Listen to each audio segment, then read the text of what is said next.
Utangiza umushinga cyangwa se bizinesi wese aba yifuza kugera ku ntsinzi, ariko se ababigeraho ni bangahe? Ubushakashatsi bwakozwe bugaragaza ko hagendewe ku gihe cy'imyaka 2 bizinesi itangiye, abatangiza bizinesi aribwo bwa mbere baba successful ku kigero cya 18%. Abazitangiza ariko arizo bigeze gutangiza zigaferinga mu bihe byashize bo baba successful ku kigero cya 20%. Mu gihe abazitangiza hari izo bigeze gutangiza zikagenda neza bo baba successful ku kigero cya 30%. Bisobanure ko bizinesi zose zitangira ziba zifite amahirwe yo kuba successful ku kigero cya 22%. Izi ni ziba zigaragara ko zifite avenir cyangwa se akazoza mu gihe cy'imyaka 2 gusa ziba zimaze zitangiye. Izi zose tubonye ko ziba zifite avenir, ubushakashatsi bugaragaza ko mu myaka 10 65% muri zo ziba zarafeyirinze, ubwo haba hararokotse 35%. Noneho iziba zarabaye successful bya nyabyo ziba ari 10%.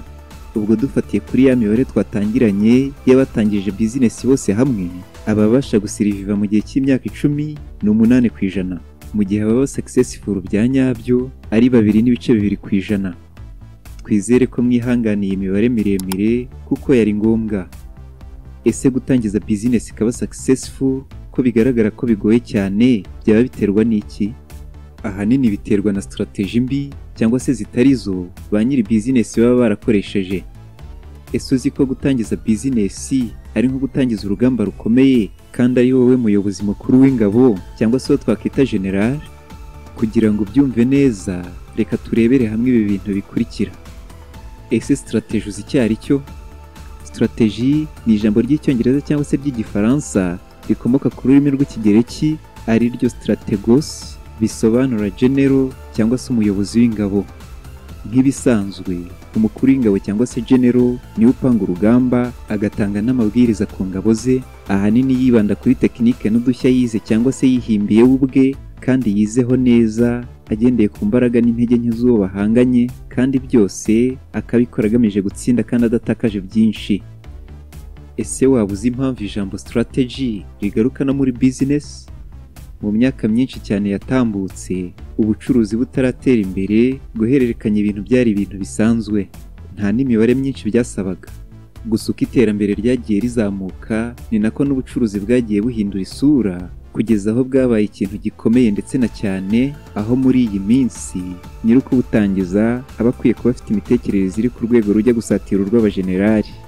Iyi mitekerereze ahanini ni ishingiye ku ngamba n'imyanzuro aba akwiye gufatira business, byose agamije kugera ku ntego yihaye akoresheje ubushobozi afite kandi akazigeraho adatakaje byinshi, nta na risk yishyizemo zamutera kugera ku ntsinzi itari iya nyayo cyangwa se ya fake ishobora gukurikirwa n'ingaruka mbi. Ndakeka kugeza aha mumaze gusobanukirwa neza impamvu abenshi mu bajya muri business batsindwa. Niba utayisobanukiwe nta yindi, ni uko badategura strategy zabafasha gutsinda urugamba. Ushobora kuba yibajije utese strategy za business yanjye nazitegura nte? Niba ushaka kuzimenya nizo tugezeho. Mbere yo kuzitangira, niba uri mushya, reba handitse subscribe, ukandeho, ukande no kukazogera kugira ngo ibiganiro byacu bijye bikugeraho mu ba mbere. Ikindi, ibuka ko nta mufana w'ibiganiro byiza nk'ibi ujya agenda adakoze like. Twizere ko bikoze kandi uri umuntu w'umugabo. Kubo tubana umunsi ku munsi murabizi, muri intwari cyane kandi natwe turabakunda. Reka twikomereze.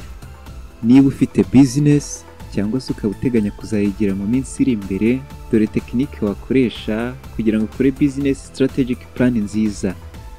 Icya mbere ni ukwibaza ibibazo bikurikira kandi ukabisubiza neza. Ikibazo cya mbere ni turi guhatana mu biki? Ni abahe ba competitors bakomeye turi guhatana nabo ku isoko? Ese baturusha iki? None se twifuza kwigaragaza mu biki? Ikibazo cya kabiri ni ukwibaza utese n'ubuhe mwihariko n'indangagaciro tuzanye ku isoko bidutandukanya n'abandi? Ni iki cyatuma abakiriya ari twe bahitamo aho guhitamo abo duhanganye ku isoko ari bo ba competitors? Iki nacyo ukagisubiza. Ikibazo cya gatatu ugomba kwibaza ni ubuhe bushobozi tuzakenera? Ubu bushobozi ni ubushingiye ku bw'amafaranga, abakozi, tekinoloji nk'imashini n'ikoranabuhanga, ubushingiye ku bumenyi n'ibindi. muri iki kibazo ukanibaza utese ubwo bushobozi tuzabasha kubukoresha neza kandi mu buryo bukwiye, ukongera utese bizaduha umusaruro uhagije kandi uri ku kigero cy'uwo twifuza. Ikibazo cya kane ukwiye kwibaza ni gute tuzagumana umwihariko w'indangagaciro twiyemeje, ukanibaza utese aba competitors ntibizaborohera kwigana ibyo dukora bikaba byazatugusha hasi. Ikibazo cya gatanu ari nacyo cya nyuma ni ese tuzabasha kwiyadabuta cyangwa se kujyana n'impinduka ziterwa n'ibihe ndetse n'ikoranabuhanga. Ikibazo wakibaza nka bonus cyangwa se cya gatandatu ni ese timing yacu izaba inoze, utese n'iki bizadusaba.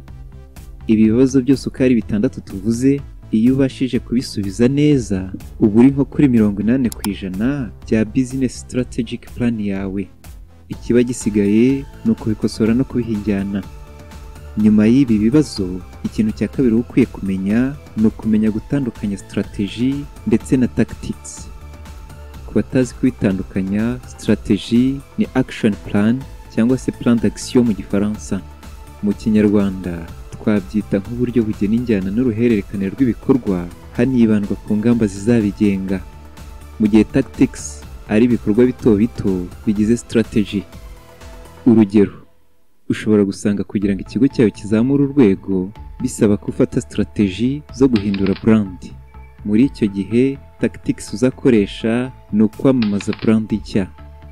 Urugero rwa kabiri, hari igihe ibicuruzwa ufite cyangwa se serivisi utanga bishobora kuba bitaguha inyungu ihagije kandi ari byo umaze kumenyekanaho. Bitewe n'urwego ushaka kugezaho business yawe, ushobora gufata strategy yo kuzamura inyungu. Hano tactique wakoresha ni ukongeramo ibicuruzwa na serivisi bibona abakiriya ku buryo bworoshye kandi byaguha inyungu ihagije. Urugero rwa gatatu ni uko ushobora kuba ushaka kujya upiganira amasoko manini ariko ukaba ufite igishoro gito. Strategy hano wafata niyo kuzamurira urwego company. Noneho tactics zaba nko gushaka abafatanyabikorwa, kongera igishoro ukoresheje ayo wungutse, gusaba inguzanyo muri bank n'ibindi.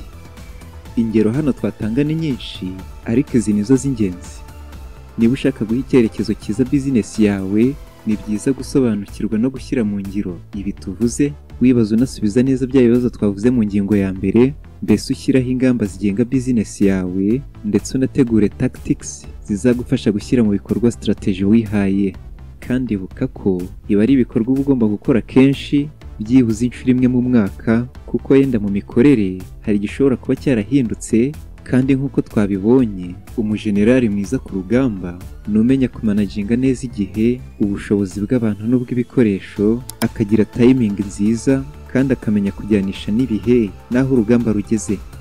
Nshuti yacu, umujenerali mwiza wa business yawe, kuko icyo tukwifuriza ni intsinzi mu rugendo rwawe rwo kuba rwiyemezamirimo ndetse n'urw'iterambere muri rusange.